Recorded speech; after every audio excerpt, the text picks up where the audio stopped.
hello. I go by Bunny, which is a childhood nickname given by my sister, and I like style, and I like Pokemon. And I just want to say a couple words about the Met Gala. Now hold on. I do want to keep it positive, so I'm only going to share the looks that I absolutely loved, that also were on theme, as far as I know.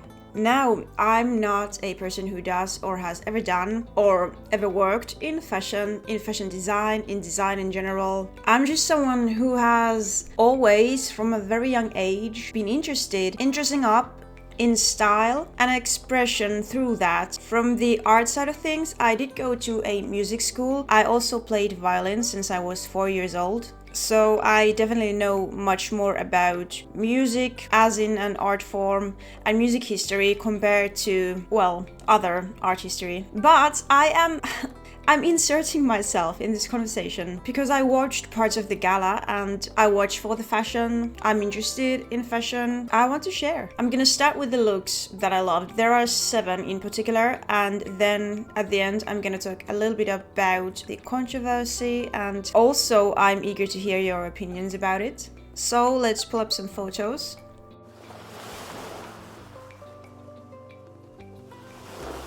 First up is Crazy Abrams, referring to a Gustav Klimt, and I do really like this. The gown is very beautiful on her. I like the shape, and it may not transfer well on the picture I'm putting on the screen, but when you zoom in, you can really see the detail. And you know the Klimt portrait, Mrs. Adele Bloch-Bauer, is very, golden. It's super decorative. And I think this manages to grasp that really well. Not in every photo, but in some photos you can really see her shoe choice. And I love that Crazy April is wearing flip-flops, well, open-toe sandals, flip-flops. I know, it's a different thing, but it's funny to me, but not in a, I'm not saying that in a hoo-hoo ha-ha kiki way or anything. I actually do really like it. Like, the outfit as a whole is very nice, and the whole ensemble, I like it with open-toe shoe as well. What else would have been an option, I think it actually matches very well. Next up, I have here Crazy Lynn. Salvador Dali is the inspiration.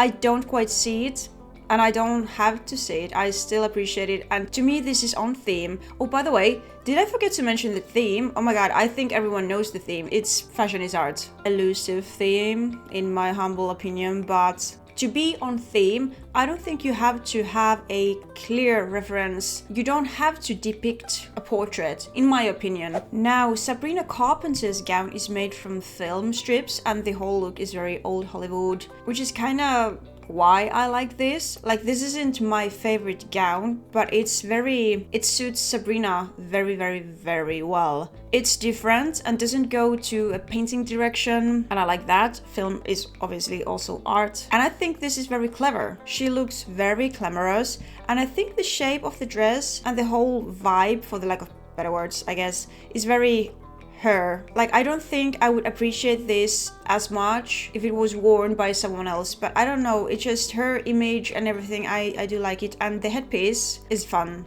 Alright, then we have Queen Rihanna. This is an architectural outfit, but also at the same time it reminds me of a picture frame, surrounding her gorgeous face and body. This, I feel like, mixes opinions. I might be biased because to me Rihanna is always fashionable, always artistic, but I like it. It's weird.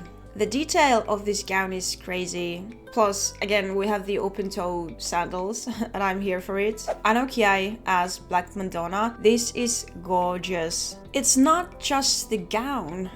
She's creating art through fashion, her hair, her makeup, and even the tears. Her face is so striking, it almost makes you forget about the dress, which, do we want that? I don't know, but the whole look is an art piece.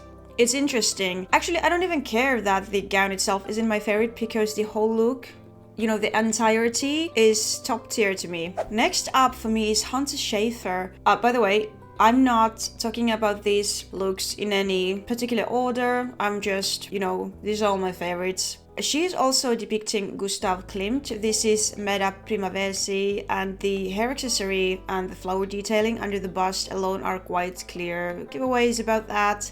They have taken this to a different or a new direction though. The shape is different, and also it's like the first layer would peel off. It's like the execution of this look makes me think of clay for some reason. Or maybe it's just that the prima facie dress is peeling off and there's something new underneath, and when it peels off it reveals the new meta prima facie. For some reason though, my brain still goes to clay. I don't know, or plaster model that is cocooning something inside of it. I have no idea. Again, this is something I don't fully understand, and I don't have to appreciate it, and I think art should make you think. Like, it's very sweet, but at the same time it's kind of decaying in a way, and that's intriguing. Emma Chamberlain is, I think, one of the people who most people agree on. I don't think anyone dislikes this. It's like a literal oil painting. It's very beautiful, and I'm gonna keep this one short and sweet. I love the texture, I love the color. The fashion is art here, obviously. The fashion is showing, in a way, the making of art, the brush strokes, and just pouring of paint. The sleeves of the gown really steals the show for me. The sleeves are very cool to me. I think it's a very nice effect because it's like she's dripping paint. I think it's very cool. I like her makeup. It's very dark and, you know, contrasty on her very blonde hair and her features as well. Very cool indeed. Arjununa is also kind of an obvious node to painting or paint splash, unless I'm getting something terribly wrong here. I like it. First of all, the gown is stunning. It's not a feminine look, and while there is nothing wrong with displaying gender, I enjoy the genderlessness.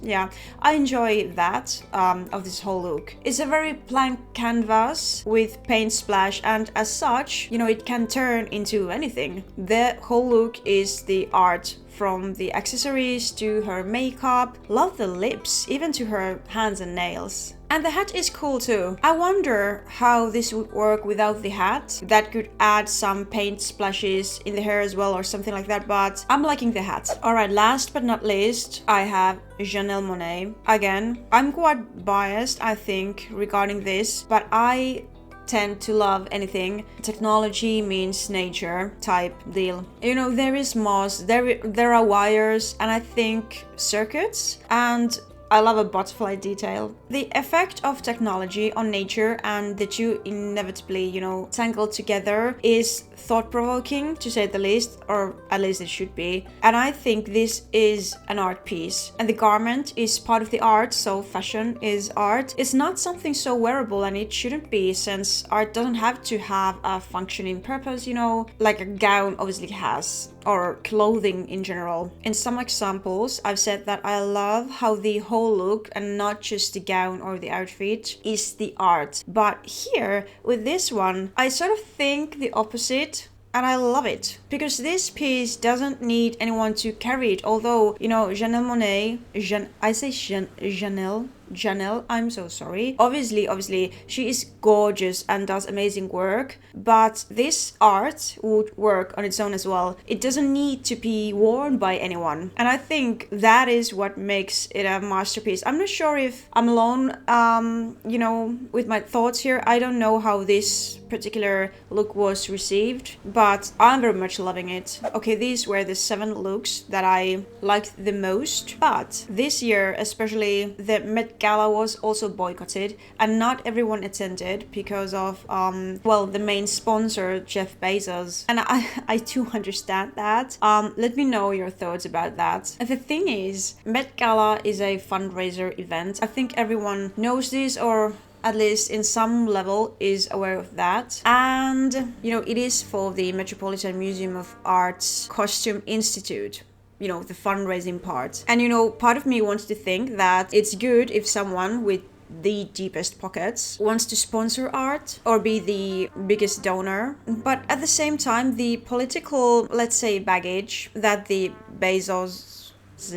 Jeff Bezos and his wife has, it feels icky. It feels very, very icky. It feels like fashion, expression, opinion art, editorial freedom, and more would be like watched in some way. It feels like all of that I just said would be like supervised by the dollars, you know, by the money. And that's what feels icky. And I think the political climate is why many people decided to boycott the event, and it also was called like Tech Gala, because I think that a lot of companies involving tech were also sponsoring, if I'm not mistaken. That is the situation. I still wanted to watch the outfits because I watch for the fashion. As I mentioned, I'm not someone who ever has worked in fashion or styling or anything, but it's just it's interesting to me. It's like my little interest. In addition to my hobbies, martial arts, Pokemon. I also like style. I also like fashion. I like to consume fashion content, and I like to watch beautiful gowns and get inspiration. So that's why I watched, and that's why I also wanted to kind of give my thoughts. Nobody asked them anyway. Let me know your thoughts about the gowns, the dresses, the outfits. What was your favorite, and what do you think about the boycotting situation and the political climate situation? If you have something to say about that, please let me know. And thanks for watching. Bye, guys!